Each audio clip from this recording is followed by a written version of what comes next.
قال رجل للإمام الشافعي رحمه الله: أوصني. فقال الإمام: إن الله تعالى خلقك حرا، فكن حرا كما خلقك.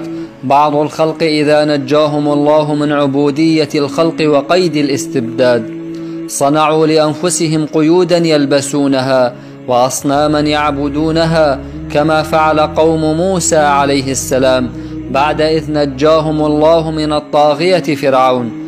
ولا يشترط في القيد أن يكون من الحديد والصلب، فحبس النفس عن الحق واتباعه قيد، والخوف على مصلحة فانية قيد، والنفس الجبانة قيد.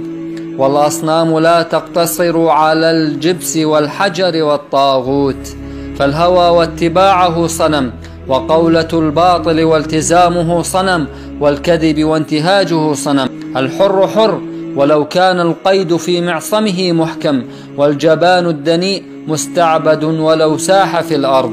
الحر حر ولو كان القيد في معصمه محكم، والجبان الدنيء مستعبد ولو ساح في الأرض.